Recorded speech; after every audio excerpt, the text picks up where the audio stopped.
And good evening, everybody, and Steeler Nation, and welcome to this primetime edition here of the Mass Steel podcast. As well as right now, I got a special guest with me. He has joined me by audio tonight via Zoom. I'm talking about none other than Joey right now of the Donut Bag podcast, which is also part of the Pod Hub Network and Steelers Brawl. You can follow Joey on Twitter at Joey Bag of Donuts. That's OV, that's not OF, at Joey Bag of Donuts, and on Instagram at the Donut Bag Podcast. You can also catch and listen to his shows on platforms such as Apple Podcasts, iHeartRadio, Stitcher, Breaker, Overcast, Spreaker, and Spotify. And then, of course, myself, you know where you can follow me on Twitter and Instagram at Prodigy Richie primarily. For the Mass Steel Podcast on Twitter, it is at Mass Steel CGR, and on Instagram, it is at Mass Steel Nation right now. It is officially forcing hand down the Steelers' official bye week, Joey, right now. And thanks to the concerns due to COVID-19, starting to get the fresh breath of reality right now. It went from 10 to 13 players total across the NFL testing positive for COVID-19, as we're aware. Titans number just seems to keep adding up for right now. It is now up to 10 players plus 6 personnel staff. But as the reschedule was retweeted out yesterday afternoon by Brian McCarthy, who's the NFL PR guy, he tweeted out officially confirming that the Steelers and Titans, they'll be, and this was also confirmed by Missy Matthews of Steelers Live, which she's also a Steeler reporter, that the Steelers and Titans will now instead play the original date the Steelers and Ravens were supposed to meet on, which was in week number 7 on October 25th. And then the Ravens game will be moved up a week, which is supposed to be the original Steelers bye on November 1st. Each of those games will be a 1 p.m. Eastern time start. And Joey, right now, thanks very much for joining us. First and foremost, how's you and the family, and how's yourself doing throughout everything? And welcome to the show. Thanks. Yeah. Doing all right. Everybody's doing all right. Luckily, no no COVID issues or no issues or anything like that. We're doing good. Great. Yeah, so real quick before we get into a little bit more, I was just doing a little research on yourself and everything, and I know you also do Steelers in addition to Steelers. Including to Bag of Donuts. Tell us a little bit more what you get in depth on. I know we just met not too long ago through social media within the last month or two. Please bring up the audience for people, those of you that are tuning in to this live stream right now on Facebook, just to give a little bit more info. I basically live on Twitter. I basically tweet all the time. I Great. am a native Pittsburgher, lived in the Pittsburgh area all my life. Steeler fan since I could walk. So yeah, I tweet a lot about the Steelers. I follow them closely. I talk to them about them on my podcast, and I also talk about them on Steelers Brawl. And if I could, I'd talk about the Steelers 24/7. I guess you need to sleep sometime, but yeah, it's probably my favorite subject. Let me ask you a question. With being a Pittsburgh lifer, sounds like were you one of the many reluctant participants to catch any of the spit from Bill Cowher by any chance crossing paths with them?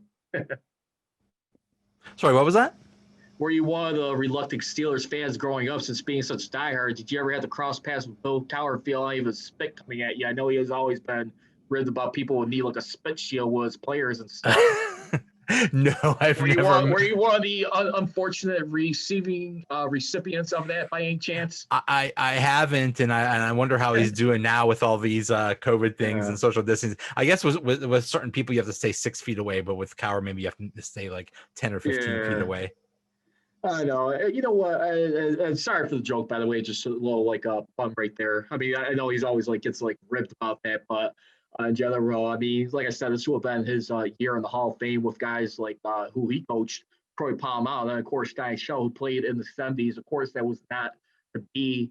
I mean, the only significant changes we saw throughout the offseason, as everybody's been following, not just with the Steelers, but in the NFL, what happened. Not only did the Hall of Fame ceremony and exhibition game get canceled, but the whole preseason as well. The players pretty much had options to sign a waiver right there to opt out of the season. We had about 67 players in total, which 3 teams, which includes the Steelers, that have not had any players decide to opt out of the season. So the other 2 teams are the Chargers and Falcons right now. And like I said, we have 13 positive tests so far. I mean, with the legitimate concerns all off season, how the NFL was going to keep doing a season right now as it stands. But as here we are right now, the Steelers, they are 3-0 right now, starting off. I mean, when we look at it, I mean, they're taking care of business by being undefeated against AFC conference opponents so far right now in that area, which is good. I think the only little question mark right now is going to be the run game throughout the season. But tell me, well, I mean, right now when you look at the pulse of it, I know the Baltimore Ravens. I mean, Lamar Jackson, he was voted as #1 top 100 player on NFL Network, which was voted on by the players, which I felt like Patrick Mahomes of the Kansas City Chiefs should have got that.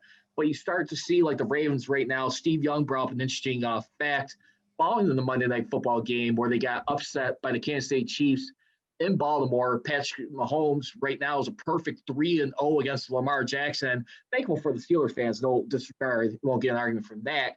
But when you really look at this real closely, Joey, I mean, you look at the Browns right now. I know there's like a little bit of a legitimate concern by one Bob Pompiani, who I like to listen on 93.7 The Fan on the Bob Pompiani show. He's also the very face and host, well-respected in Pittsburgh of KDKA Pittsburgh right there on CBS.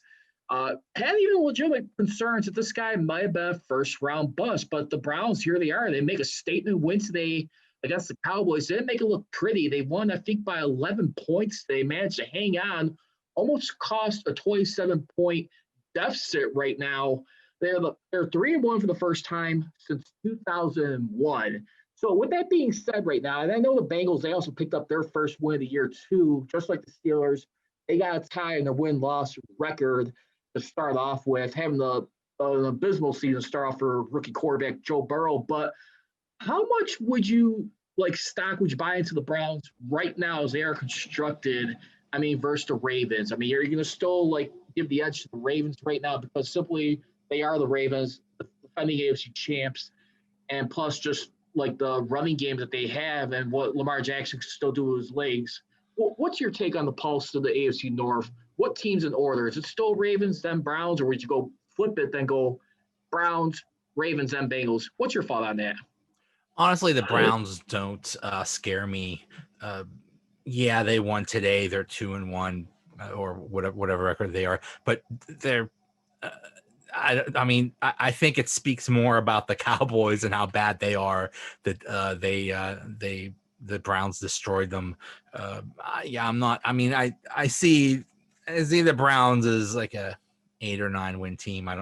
Wouldn't be too worried about them. The Ravens look legit. Yeah, they lost to the Chiefs, but then the Chiefs are on another level right now. So yeah, I think right now still if I were to rank the AFC North teams, it would be Ravens, Steelers, Browns, then Bengals.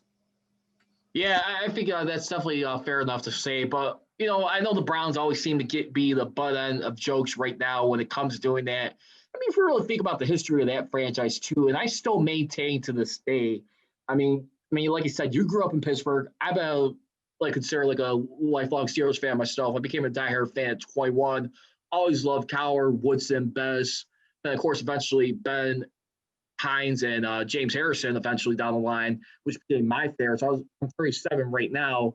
But I will say this, I truly believe this with the Browns.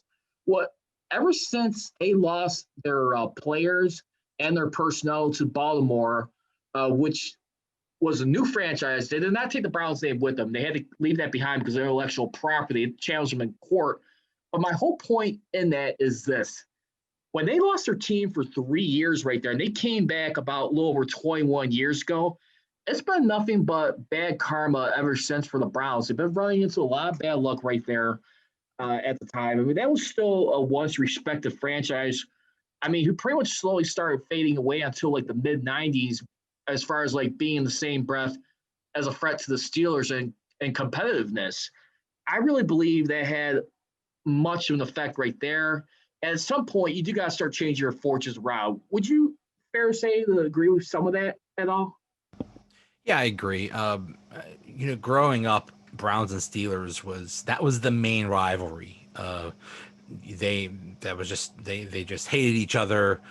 It was brutal. And then when the Browns moved to Baltimore, it, it's like the rivalry shifted, and now I think the main rivalry is Steelers and Ravens. And unfortunately, the Browns, I mean, I don't want to call them a joke, but yeah, they just have not been able to have a they're just not successful. They're not successful in the front office.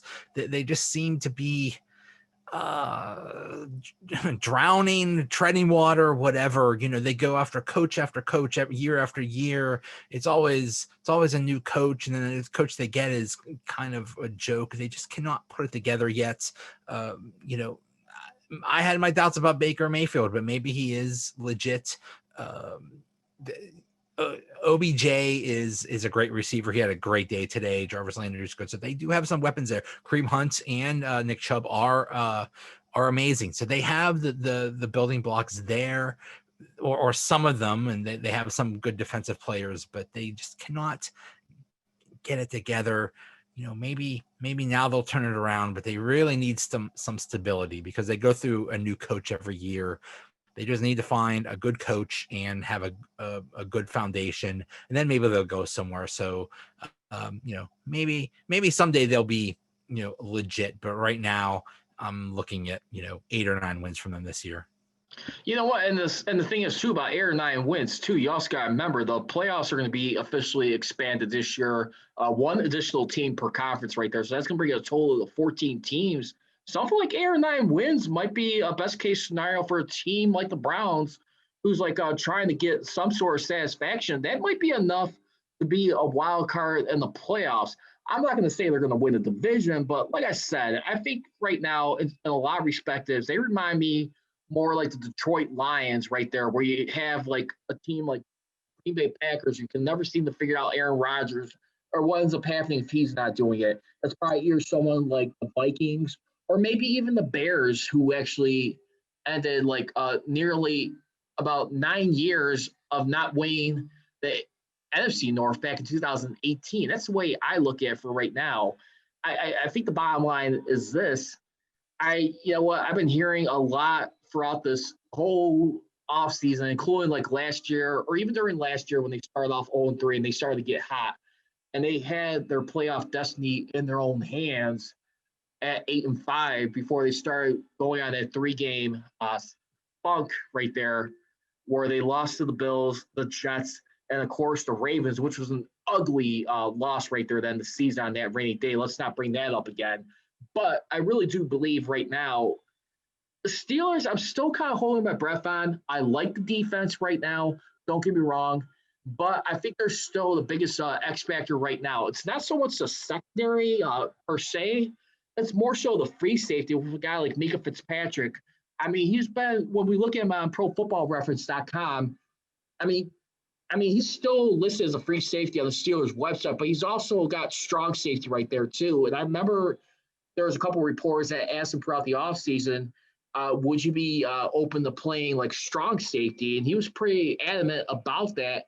I got to really believe that there's one thing I could point to, like why he's struggling this year. I mean, it's either that teams are just being smart, not trying to throw to this guy, or there's being a little bit of misuse on that, being used a little bit as a strong safety in addition to his free safety role to help a guy like Terrell Edmunds. Yes, you do got Sean Davis. To that, you say, is that a legitimate argument that why he's struggling because he's still sliding at strong safety, taking a little bit too much of a load? I think you could lump Minka in with Joe Hayden, Nelson, Terrell Edmunds, basically everybody in the secondary, and say they haven't been awesome this year. They've been good, but not awesome. And I think that's just a function of how often they blitz and how often the defense puts them on an island. in that first game against the Giants, their main objective was stop Saquon Barkley, and they were going to do everything and throw everything at stopping Saquon Barkley. But what that does is it left Daniel Jones. Basically, they dared Daniel Jones to beat them. And since he's Daniel Jones, not that good, not yet. He had some good throws, he had some touchdowns, but in the end, the Steelers were able to beat him. So I think that's why the entire secondary has not looked great, is because basically they've been put on an island. They've basically been hung out to dry, so to speak, just basically not gotten a lot of help. So we'll see how it goes. I mean, look at that last game against Houston. In the first half, Deshaun Watson was carving them up, and the offense was doing great. Then in the second half, they changed things up and they shut it down. So I think the defense is still trying to figure things out, but so maybe Minkah is not having the as good of a season this year statistically as he did last year, but we'll see how that all works out. And we'll see how the defense moves going forward. You'd think, since they brought back almost everybody, that they would be a well-oiled machine and they would know exactly what to do, but maybe they're still trying to figure things out. Yeah, I mean, the thing is too, I mean, I understand the adjusted pass yards. I mean, it's not that bad. I mean, as far as I just did a little research this past week, and I did my own rankings as far as where they rank at on offense and defense within the AFC North. Forget the league or the AFC, but right now the Steelers right now have the second best passing defense, only allowing 708 yards. Cincinnati Bengals right now, to their credit, even though they are losing right now, that seems to be one of the things going. They still got a few key pieces on defense right there, only 632 yards. Pittsburgh right now, for the moment, I mean, number one in completion percentage defending against right there. I mean, when you really think about it, but also too, my only beef with the Steelers, you got to understand this too. 2 out of their first 3 games, you gave up 37 points to losing teams and non-playoff teams. I think it's early. And I know some people will point to, well, they didn't really have a preseason. But, Mike Tomlin is a guy who's not going to really, give an inch on that, especially when it comes to speaking to the media. When you really look at it, and that guy is a man of high integrity. You may not agree with some of his game management calls at times, but this guy has a lot of pride on that respect. So, like I said, the way I'm looking at the Steelers season right now, you've only beaten one playoff team. It was a losing team, but it was still a playoff team for the previous year, even though they are struggling mightily without DeAndre Hopkins. I just still, it's a little bit more of a wait and see right now. But Roethlisberger is doing good right now, surprisingly, only having 1 pick throughout this.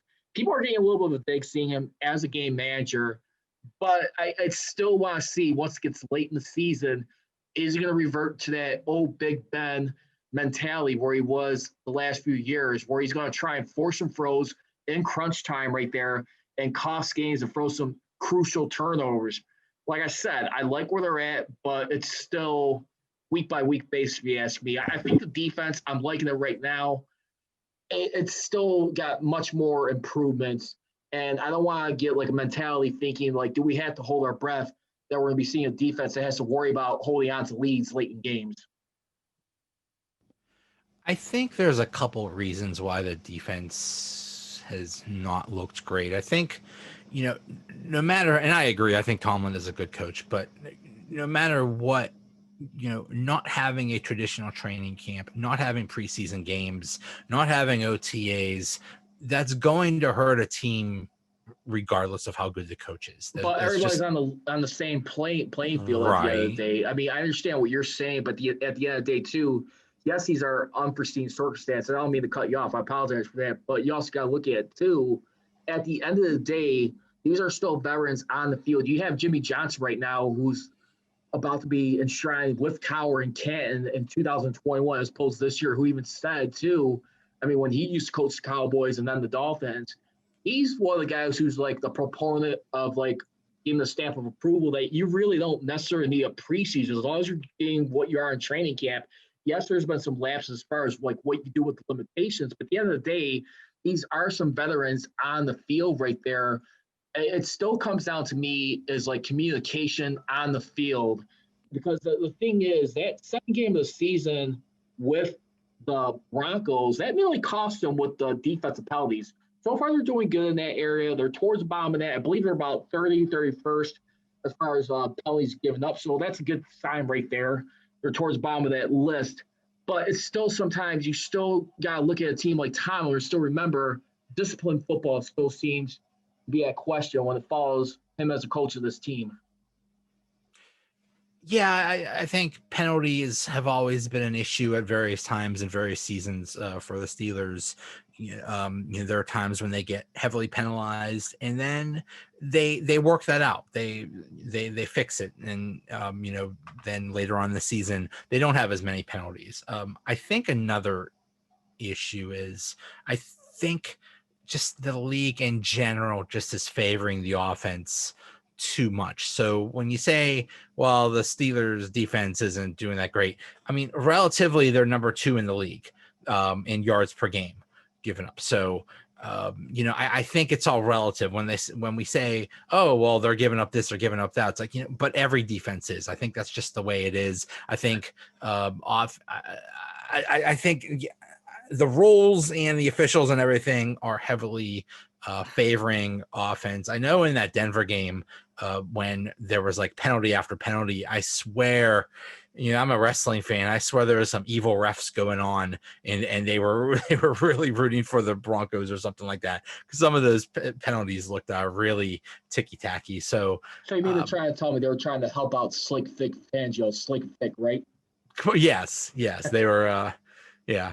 Slick Vic was slipping him something or something, but yeah, I think it's just all relative, and the Steelers defense relative to other teams, I think still have a really good defense. It's just not totally pretty right now because of a whole bunch of factors. Yeah, that's the thing. And I'm not dismissing it. Don't get me wrong, but at the end of the day, you got to understand Super Bowl caliber type defense, yet alone minimum playoff defense, which a lot of people was expecting this team as long as they still stay healthy. This is a hard sport, as everyone knows. It is to stay healthy. But on the flip side of that, too, when you got a guy like Ben Roethlisberger back right now, and you look at where the offensive line has been holding up as far as like since his return, I mean, there's still a little bit more need to be work as far as like fixing the run game, but they're number 1 as far as protecting their quarterback within the division, only giving, or number 2 in the division, excuse me, with only giving up 14 sacks so far at this point. And that's the only thing, because you got to look at it this way. If Ben does miss any significant amount of time once again, you got to remember, too, yes, we got this defense, but don't forget, on the stretch, like I just mentioned a few moments ago, I think the defense burnt out at the end. They were doing a lot more of the laboring right there to help a struggling offense. We had the flip between Mason Rudolph and Devlin Hodge for a streak of games. That's going to be the biggest X factor. And I want to ask you, speaking of the quarterbacks on this depth chart, how do you like the return of a guy like Josh Dobbs coming back to this team, being the number 3 guy on the depth chart behind Rudolph and Ben? It's nice, but I mean, honestly, if they have to use Mason or Duck or Josh Dobbs for any lengthy period of time, this team is screwed. Basically, they put all their eggs in the Ben basket. That's why, that was like the number 1 question in the offseason from outsiders is, why didn't they get a number 2 quarterback? Why didn't they get Jameis Winston? Why didn't they get Cam Newton? It's because they basically said, we're putting everything on Ben. We're riding Ben, and whatever happens. I mean, if Mason has to go in there, maybe he'll be improved from last year, but the difference in the play of the quarterback this year and last year is so big. With Mason or Duck as quarterback this year, the Steelers are 1-2 or 0-3. That's just how it is. I mean, Ben always gets a little bit hurt every year, so hopefully it's just a short amount of time, and nothing lengthy, because if Ben is down for a lengthy period of time, you could forget about playoff or Super Bowl aspirations for this But I team. mean, but the numbers like somewhere around 2, 3 games, I think you kind of slip by with that. Don't get me wrong. I think 2, 3 games you could be okay with. I mean, like if he does go out and misses any time, if we're talking about like almost 2 months. I mean, like or a month and a half to 2 months. Yeah, I can understand where that could like definitely hurt a lot of momentum. I don't think it will kill him if he had to miss like 2, 3 games without him. I think they could definitely shoulder the job right there. I definitely when you look at a guy like Mason Rudolph, overall evaluation, I'm not one of the many people who sold on this guy being his successor. What's your thoughts? Do you echo in with me on that, or do you side to a little bit like try and calm me down, like why he's still hanging around if Ben does decide to hang it up? He's not. I don't think he's a successor. If he is, if he has to play, he is basically what you would call a game manager, someone that could just, Right. be okay, and hopefully, I mean, because last year he wasn't even that. He wasn't even, what you would consider average for an NFL quarterback. So no, he is not the long-term answer. I think he's a long-term backup. I think he's someone that if you need him to play, half of a game or 1 or 2 games or something like that, okay, fine, we could get away with that. I mean, basically he's the level of Landry Jones. Basically he's that. And he needs to he needs to improve to get to that level of being like a solid backup quarterback. But basically that's all, for whenever Ben retires. And I mean, right now I think he's looking good, and I think now he could play for at least another 1 or 2 years, maybe 3 years, and maybe they don't even have to think about the long-term solution in quarterback yet. But that's basically the Steelers' philosophy: is we're going to ride Ben, and we're not going to invest more in another backup quarterback. We're not going to spend millions. We don't have that money to go around. So if Mason or Duck need to be in there, hopefully it's just a very short amount of time. You know what? And that's another thing you brought that up too. You stole the words right out of my mouth. I mean, like the thing is too with this whole COVID, you also got to remember the salary cap. I know a lot of people are still kind of like moaning and like wondering what the bleep that we didn't even try a guy like Jameis Winston or Cam Newton. But you also got to remember too, this salary cap is for reals too, where this could still drop at the very maximum $35 million, and which probably put the Steelers like around like 15, close to 20 million dollars, basically salary cap hell if that were to happen. But at the same time, too, I truly believe their biggest secret weapon the Steelers have. You know who that is? Who? Kevin Colbert. As long as Kevin Colbert is still willing to accept, going on with his team, I know he's been wanting to do year to year and not making any long-term commitments. I mean, he's near the end of his road. I mean, there's still rumors about him possibly going to the Carolina Panthers. But as long as you have that stability working with Omar Khan right there, figure out these the contracts right there. Look, they were able to sign Cam Hayward at the end of the preseason right there. I mean, it makes more sense to take care of their own versus get a guy like a quarterback of Cam Newton or Jameis Winston. I think that was a very smart move. And also, what do you think of this philosophy? And this is just my own. Because even Art Rooney II, who actually did an interview with Ed Bouchette of The Athletic, who covered his team for a long time, Hall of Fame writer in the Steelers for the Dick McCann Award. He was even told by Art Rooney II that they're even interested in signing Ben Roethlisberger beyond 2021. When I hear that, I feel that's a sign right there. They must be getting some information from their scouts because remember, barely college football teams are coming back to play. You got Big Ten coming back at the end of this month. There's some teams who haven't fully returned yet.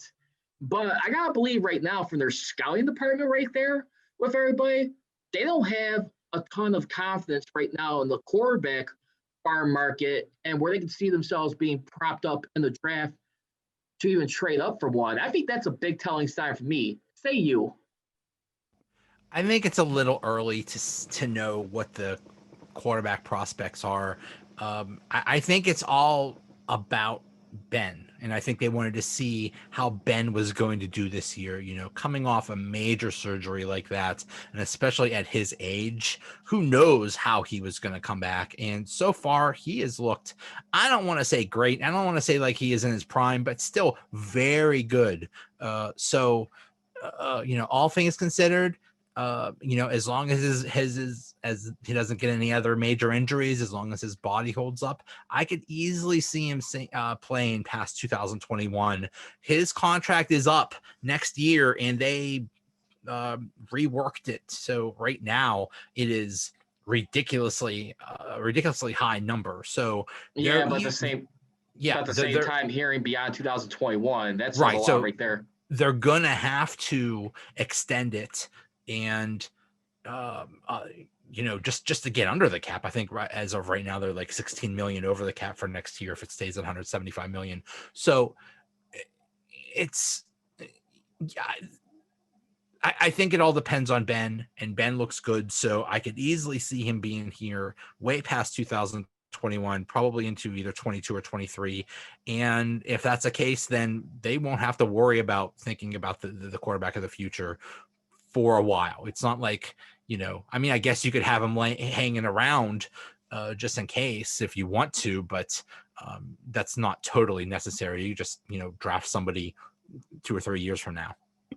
Yeah, I definitely agree on that. But at the same time, too, when you got a guy like his stature, as long as he's willing to go, and we'll see how he does the recovery in year number 1 with this throwing elbow. Remember, I look at like a throwing elbow as if you got to replace an engine on your car. That's how severe this injury is. Yeah. But at the same time, they might have repaired it, and he might have had problems with that elbow for years. Yeah. So, I think the elbow will be fine for the next few years. I'm no arm expert by any means, but still, I think the elbow will be fine. I think it's just the other factors that have to play into. Basically, he's old. Old quarterbacks eventually fall off. Eventually, they get bad and they're not good anymore. So let me ask you a question. Do you think Ben Roethlisberger redid his wedding vows and then they just did the whole reception? You know how the traditional thing is when you're posting the guy who just got married. Do you think they gave him like a little motivation and said, Ben, raise your hand up, your arm up right here next to your wife and say, I just want to let you know this is going to be the last time you're going to have the upper hand. Enjoy it because it's not going to last. You think maybe that kind of sparked him this season? Nice. Hey, you never know, man. Anything you got to do, any kind of like myths or whatever you believe in to like get this guy like back on track, man. Whatever you got to do, whatever you believe, who knows? Well, all of the people. I know all of the people that have said bad things about him like that. There's that one schmuck that said he was the 4th best quarterback in the AFC North and things like that. So many quote unquote experts were, counted him out. So I know he hears those things and I know he uses that as motivation. So yeah, he's and I think there were still those issues from 2 years ago of people saying, "Oh, you're nothing without Antonio Brown. Antonio Brown made you." He still had to answer those questions. So, he had a lot of motivation coming back. At the end of the day, too, when you look at a guy's resume, don't get me wrong, Antonio Brown, yes, him and Antonio Brown were the best quarterback receiver duo under his career. Don't get me wrong. But at the end of the day, too, you got to understand something, too. Ben Roethlisberger did have the privilege of running a good defense for his first 8 years in the league. Don't get me wrong. But at the same time, within those first 8 years, towards Bill Cowher's last year and when Mike Thomas started coming around, that's when you started seeing improvements with his passing game. Listen, he was able to make it work with a guy like Santonio Holmes, Super Bowl MVP, your last Super Bowl champion right there as a receiver, as I can recall. Heath Miller, he had a lot of years, a good bulldog in that area. He even dealt with Mike Wallace before he went over to Miami. He had a few good runs right there before Antonio Brown was being dynamic on special teams. But slowly, just helping stretch field right there, come into his own. And then I still remember a guy aside from Plaxico Burress, Travis Brett. Here's another name you would never think I would bring up. You know who that is? Who? Jericho Cotchery. Jericho Oh yeah. Cotchery was not a bad red zone target for him during those times. My whole point in all this, even with Juju Smith-Schuster, at the end of the day, look, they made each other, but I definitely believe with the play calling, with the offense coordinators like a Bruce Arians, even though he took a lot more sacks and punishment, other Arians' offense play calling, but Todd Haley and Randy Fichtner, at the end of the day, too, the play calling he benefited from, he was able to execute the West Coast offense. So, in the degree, no offense, and guys like Antonio Brown, who is watching and listening, I'm sorry, but you know what? Ben Roethlisberger's had a hand in making you in your career just as much you took him to the next level. Fair to say? Yeah, I mean, I think Antonio Brown was the best, wide receiver that, Ben had ever had to work with. I mean, I think he was, one of the best ever. And the way that ended and what's happened with him ever since is just is crazy and sad. But I think it also changed how Ben did operated. I think he looked for Antonio a little bit too much, and he would throw it to him in situations where he really shouldn't have, and sometimes it caused mistakes. I think that's another reason he said he wanted to come back, is because this defense has gotten a lot better. A few years ago, the defense was just not good enough. Basically, when Ryan Shazier got hurt, they just did not replace him until they found Devin Bush. So they had, they had to rely, if they wanted to win, they had to rely on Ben, Antonio Brown, and Le'Veon Bell. They basically had to rely on the offense, and that is simply not the case anymore. Now it's, the defense. You have a good defense, and I mean, so far, I think they've averaged about 27 points a game, and that's pretty good. So, we'll see if they could keep that up, and if the defense can improve. I was hoping the defense would limit teams to less than 20, so that the Steelers would only have to score, in the mid 20s. So we'll see how that goes. But I think that's another reason Ben said he wanted to come back, is because he saw that this defense was so good, and he saw that, if he was just, just good enough, that they could win a lot of games. And I think also, you don't have one superstar like Antonio Brown now, but you can spread it out with a lot of good. I think this wide receiver group in general, just the group as it is one of the best the Steelers have had in a long time. Juju, Deontay, James Washington, Chase Claypool, and Eric Ebron, they're all very good. So you don't have one superstar, but you do have a lot of good options there.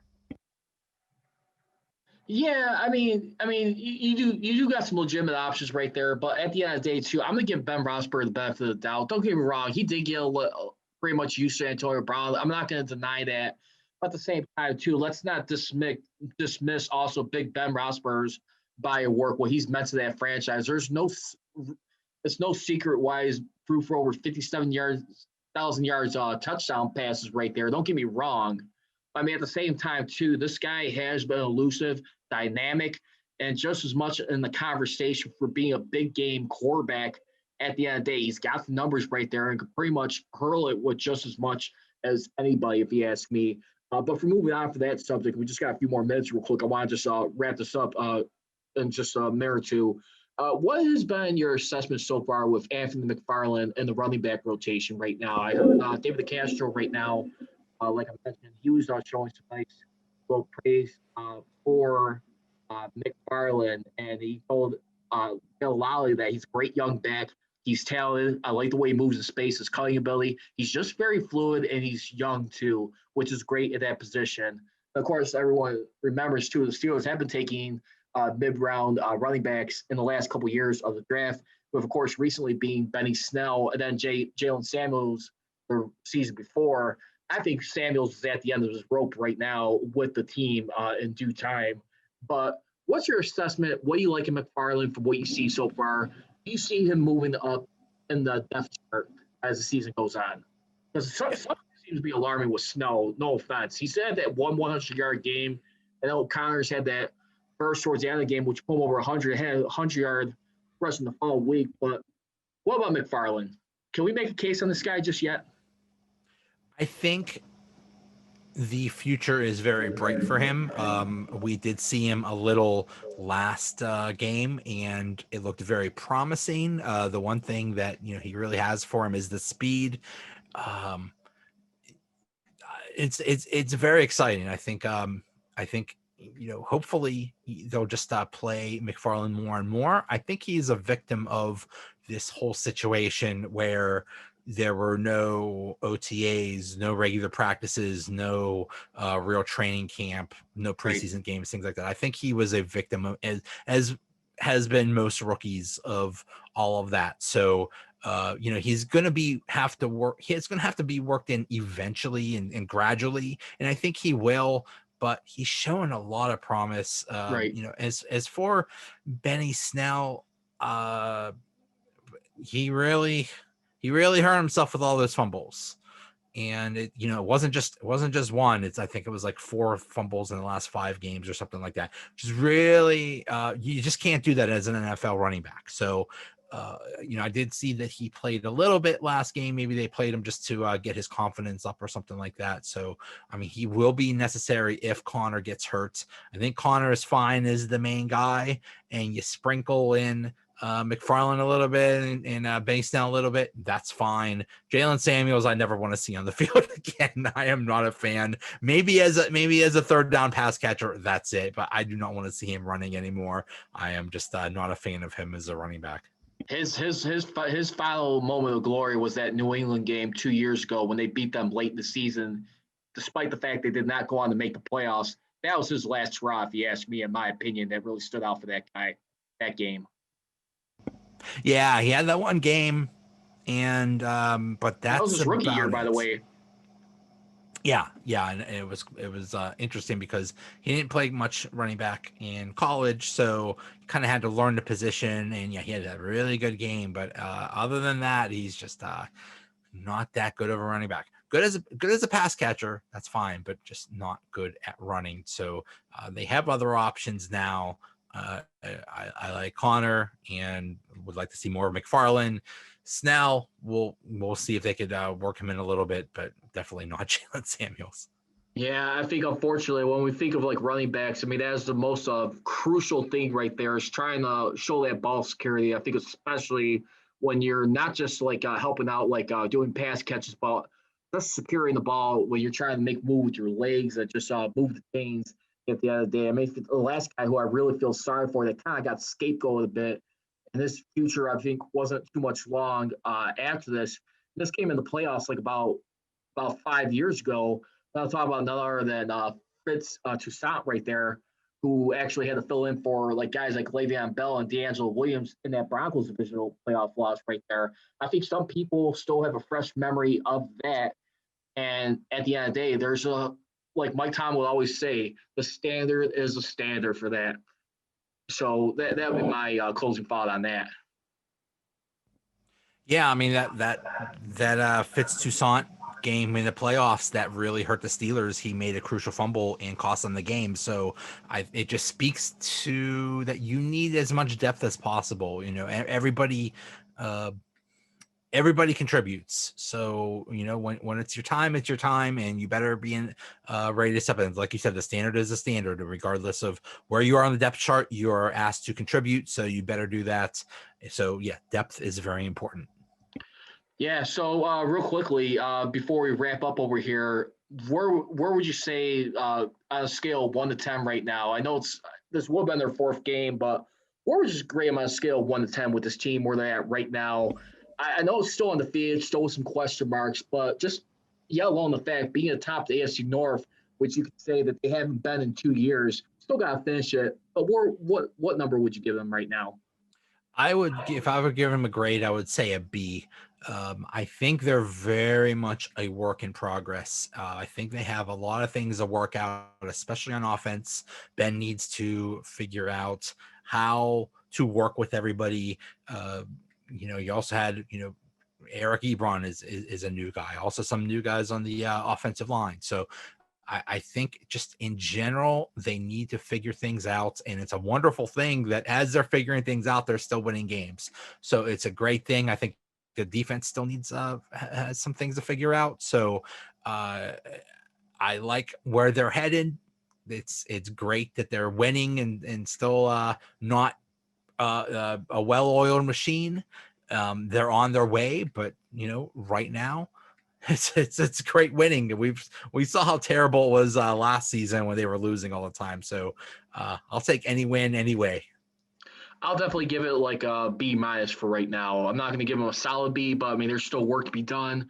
I mean, more than meets the eye, I think, with this team right now. So we'll see how this comes on. I would definitely like to do this again with you, have you back on, like hopefully about halfway at the season, if you're willing to hop back on with me, if your schedule allows.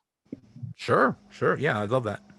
Real quick before I let you go, you got any like more exciting projects? I know you mentioned you're talking about like a lot of like Pittsburgh sports. I mean, just growing up around Pittsburgh and Pennsylvania, right there. I mean, with your show, I know you do. You said you do Steeler Brawl, of course, the Bag of Donut podcast right there. Tell us what you got coming up in the works right now with that show. Any other special guests or topics you want to get into that you want to share with the audience, real quick, and any other platforms I might have missed when I introduced you you want to like bring up? Please feel free where they can follow you mainly. The Donut Bag is on Apple Podcasts, basically anywhere where podcasts are found. Anytime I do a search, there's some new podcast platform out there. There's so many of them, but so anywhere there's podcasts, you'll find the Donut Bag. Yeah, I talk to people about the Steelers. I also do an NFL recap every Monday.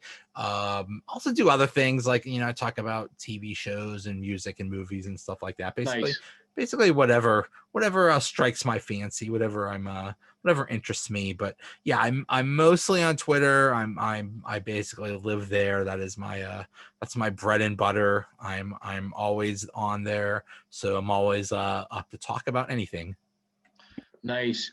Well, hey, it was a pleasure having you on once again, Joey. Right now, thank you very much. Definitely like to keep in touch, my man. And sorry again earlier about the Bill Cowher spit joke. By the way, hope I didn't cross any lines right there. Sorry. Oh no, that was no, that's all good. That was funny. This is great. Thanks. That's one of the things that stands out towards the bottom of the list with Cowher, with the chin and like the spit being flied. I mean, but you know what? I got to tell you, of all the Steelers coaches, he's been my favorite.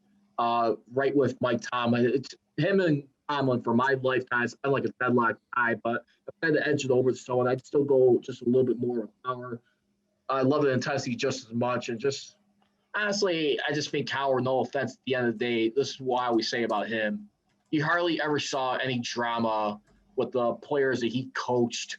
I mean, don't get me wrong. I'm not saying he didn't have his moments or his antics on the sideline or whatever, but I guess in fairness, he didn't really have to deal with personalities like Antonio Brown or Le'Veon Bell. So he's had his moments, I think, with guys like Greg Lloyd or maybe like Kevin Green at times or Levon Kirkland. We'll see, but that'll just be my take. Well, let me just say, the things that Cowher had to deal with are nothing.